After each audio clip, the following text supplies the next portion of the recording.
I never believed that a single journey could quietly rewrite an entire life. At 26, I boarded the evening train with nothing more than a small ointment and dreams that seemed to grow farther away every year. I wasn't searching for love, I wasn't hoping for miracles. I simply wanted the long ride to end so I could reach the city, where a new job and perhaps a new beginning was waiting. The train pulled away from the station just as the sun disappeared behind distant hills, painting the sky in shades of orange and purple. People settled into their seats. Children laughed in the aisle. Vendors walked through the compartments, selling tea and snacks, and the familiar rhythm of the wheels echoed like a heartbeat. I found my seat beside the window and stared outside, watching villages disappear into the evening. My thoughts drifted between memories and unanswered questions. At the next station, the train stopped for only 2 minutes. That was when she stepped inside. She wasn't the kind of person who demanded attention. She didn't wear expensive clothes or sparkling jewelry. She carried a worn leather bag and held an old book close to her chest as though it contained something precious. Her long hair moved gently with the evening breeze that slipped through the open train door.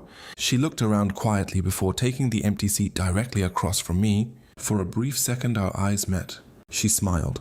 Not the polite smile strangers exchange out of courtesy, but a warm, peaceful smile that somehow felt familiar, as if we'd forgotten each other in another lifetime. I smiled back without realizing it. The train began moving again. Neither of us spoke. Minutes passed in comfortable silence. She opened her book, but every now and then she looked out the window, watching the fading sunlight touch the rivers, trees, and distant mountains. There was something strangely calm about her. The noisy compartment somehow felt quieter because she was there. An elderly woman sitting beside her struggled to lift a heavy bag onto the luggage rack. Before anyone else reacted, the girl stood up and helped her with effortless kindness. When a little boy dropped his toy on the floor, she picked it up before it rolled away and returned it with a cheerful smile. She never tried to impress anyone. She was simply kind, and somehow kindness was more beautiful than anything I had ever seen. After nearly an hour, she finally closed her book and looked at me. "Do you always spend train journeys looking outside?" she asked. Her voice was soft, almost musical. I laughed. "Only when I don't know where I'm really going?" She tilted her head slightly. "That's an interesting answer." It happens to be true. She looked outside again. "I think everyone is traveling somewhere they don't fully understand." That sentence stayed with me longer than I expected. We talked after that, not like strangers trying to make conversation, but like two people continuing a discussion that had been interrupted years earlier. She told me she loved old railway stations because every platform carried thousands of untold stories. She believed forgotten places remembered people better than famous cities. She collected postcards instead of expensive souvenirs. She loved rain but disliked umbrellas because she thought some moments deserved to be fully experienced instead of avoided. I told her about my childhood, about losing my mother when I was young, about my father who worked endlessly to give me a better life, and about the fear of becoming someone ordinary. She listened carefully. She never interrupted. She never judged. She only listened. Sometimes that's the rarest gift one person can offer another. Hours slipped away unnoticed. The train crossed bridges, past silent lakes, and entered the darkness of the night. At one station we bought paper cups of hot tea from a vendor. She wrapped both hands around the warm cup and smiled. "I think tea always tastes better on trains." "Why?" "Because every sip disappears with the journey." I laughed again. "You always talk like that." She looked almost embarrassed. "People usually tell me I think too much." "I think just enough." She looked down at her tea. "No one has ever said that before." Silence returned, but this time it wasn't empty. It felt peaceful. The train lights reflected against the window, mixing our reflections with the darkness outside. It almost looked as though two different worlds were traveling together. Near midnight, most passengers were asleep. She wasn't, neither was I. She asked me something unexpected. "If this journey ended tonight and we never met again, what would you remember about me?" The question caught me completely off guard. I looked at her for several seconds. "I'd remember your smile," I finally said. She laughed gently. "Only my smile. And your kindness." She waited. "And the strange feeling that I've known you much longer than a few hours." For the first time that night, she looked away quickly, almost as if she was hiding something, or protecting something. Then she whispered, "I hope someone remembers me like that someday." I wanted to ask what she meant. Instead, I simply looked outside. Some questions feel too fragile to touch. The train continued racing through the sleeping countryside, carrying two strangers whose lives had quietly begun changing without either of them realizing it. Morning arrived quietly. The first rays of sunlight slipped through the train, window covering everything inside with a soft golden glow. Most passengers were still asleep, their heads resting against windows or folded jackets. The train continued its endless journey through fields covered in mist, small villages, waking to another ordinary day. She was already awake. She was looking outside as if she had been waiting for the sunrise. "There it is," she whispered. "What?" "The only sunrise this train will ever see today." I smiled. "You really do find magic in ordinary things." She looked at me. "Nothing is ordinary when you know you'll never experience that exact moment again." For a while, neither of us spoke. We simply watched the world pass by. At the next station, an old man entered with a violin case. Instead of asking people for money, he quietly stood near the door and began playing. The melody filled the entire compartment. It wasn't perfect. Some notes trembled, others broke. But somehow those imperfect notes carried more emotion than any flawless performance I had ever heard. She closed her eyes and listened. When the old man finished, most passengers politely clapped. She stood up, walked over to him, and thanked him. Not because the music was extraordinary, but because he had shared a piece of his heart with strangers. As she returned to her seat, I realized something. She noticed things most people hurried past. She valued moments that everyone else ignored. Perhaps that was why sitting beside her felt different from every conversation I'd ever had. Hours passed as if time itself had slowed down.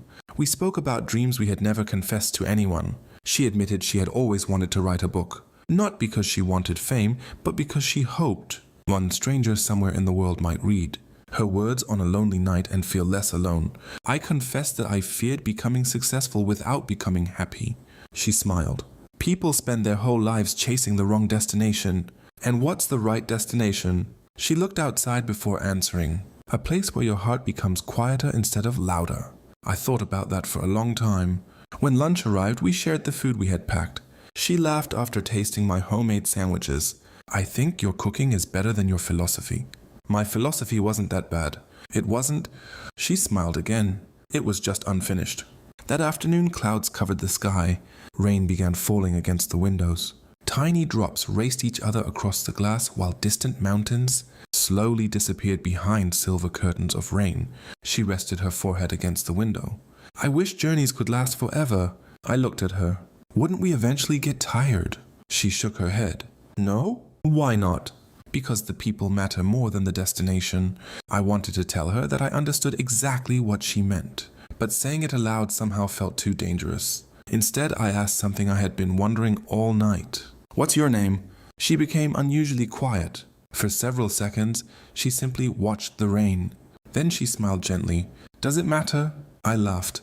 "Usually, yes. What if remembering someone without knowing their name makes them impossible to forget?" Her answer confused me, but strangely, I accepted it. Maybe some people are never meant to fit into ordinary introductions. Late in the afternoon, the train slowed near a small station surrounded by green hills. She looked outside. "I get off here?" The words struck harder than I expected. "So soon?" She nodded. "I told you." "Told me what?" "Journeys don't last forever." The train came to a stop.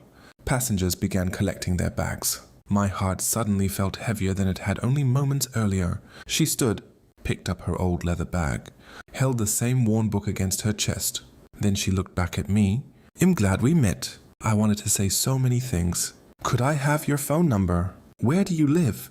Can I see you again?" Instead, I said nothing. Perhaps I was afraid that speaking would somehow end the magic. She reached into her bag and pulled out a small paper bookmark decorated with tiny blue flowers. She placed it inside the novel I had been pretending to read all night. "So you don't forget this journey?" Before I could answer, the station announcement echoed across the platform. She stepped toward the door. Then, almost as an afterthought, she turned around one final time. "If life is kind," she said softly, "maybe we'll meet again." And then she was gone. I rushed to the window. She walked slowly along the platform. For one brief moment she looked back, raised her hand, smiled. The train began moving. I watched until the platform disappeared, until the hills disappeared, until she disappeared. Only then did I realize something. I still didn't know her name. I opened my novel. Inside where she had placed the bookmark was a single handwritten sentence. Some people are meant to become memories before they ever become a part of your life. There was no signature, no address, no phone number, nothing. Only those words. I read them again and again, without understanding that they would quietly shape every decision I made for the rest of my life. For weeks I convinced myself that meeting her had simply been one beautiful coincidence. Life moved forward. The new job demanded long hours. The city grew familiar. Friends came and went. Seasons changed. Yet every evening when I returned to my apartment, I found myself opening the novel she had touched. The little bookmark with tiny blue flowers remained exactly where she had left it. Sometimes I wondered if I had imagined her. Perhaps exhaustion had turned an ordinary train ride into an unforgettable memory. But every time I held that bookmark in my hand, I knew she had been real. Months became years. I traveled often because of work. Whenever I had the chance, I chose trains instead of airplanes. Not because trains were faster, but because a quiet part of my heart believed that somewhere on some forgotten platform she might step onto another train. Every station became a possibility. Every familiar smile made my heart race for a second. Every time a girl walked into my compartment carrying a book, I looked up with hope. It was never her. My friends laughed whenever I refused blind dates. You've built your life around someone whose name you don't even know. Maybe they were right. But some people spend their lives searching for success. Others search for peace. I was searching for a single smile. Years continued to pass. My father grew older. One evening he asked me gently, "Are you waiting for someone?" I looked out the window before answering. "I think I already found her." "Then why isn't she here?" "Because life didn't let her stay." He nodded quietly. Sometimes parents understand the answers we cannot explain. After my father passed away, I felt more alone than ever. On difficult days I would board random trains with no destination in mind. The rhythm of the tracks reminded me of the only journey that had ever made complete sense. One rainy afternoon, almost 12 years after we first met, I visited a small second-hand bookstore hidden beside an old railway station. The owner was an elderly woman. While searching through dusty shelves, I noticed a familiar cover. It was the same old novel she had carried on the train. Curious, I bought it. That night I opened the book. Inside the front cover was a handwritten message. To the one who believes strangers can become unforgettable. My hands froze. The handwriting, it was hers. My heart began pounding. I quickly turned the pages. Near the end of the book, a folded letter slipped onto the floor. It had never been opened. With trembling hands I unfolded it. It read, "If you are reading this, then perhaps fate has been kinder to us than I expected. The day we met on the train was not ordinary for me either. I knew from the moment we started talking that you would become someone I would never forget. I wanted to tell you my name. I wanted to ask if we could meet again. But 3 days before that journey, I had learned that I was seriously ill. The doctors didn't know how much time I had left. I couldn't ask someone to build a future with a person who wasn't sure she would have one. So, I chose to leave as a beautiful memory instead of becoming your greatest heartbreak. If life gave me another chance, I would have stayed. I would have told you my name. I would have asked you to get off the train with me, and perhaps we would have spent a lifetime together instead of a single journey. If I'm gone by the time you read this, promise me one thing. Don't spend your life looking for me. Spend it becoming the kind man I believed you already were. That will be enough." "Emma?" For the first time in 12 years, I finally knew her name. "Emma?" I whispered it again and again, afraid the silence might steal it from me. Tears fell onto the paper, not because she had left, but because she had loved me too, in her own quiet way. The next morning, I returned to the railway station where we had first met. The platforms had changed. The paint was newer, the signs were different, but the tracks were the same. I sat on an old bench until sunset. When the evening train arrived, I watched strangers step on and off. Some smiled, some cried, some hugged each other, some walked away without looking back. Every one of them was beginning a story they didn't yet understand. As the train prepared to leave, I took the blue flower bookmark from my wallet. I placed it on the empty seat across from mine, the same seat where she had once sat. Then I smiled, not because I had finally found her, but because I realized I no longer needed to. Some people are never meant to stay forever. They arrive for a single journey, leave behind a lifetime of memories, and quietly teach us that the shortest meetings can create the longest love. The train began moving. For a brief moment, the sunset reflected in the window. exactly as it had 12 years earlier. And in that reflection, I thought I saw her smiling one last time. This time, I smiled back.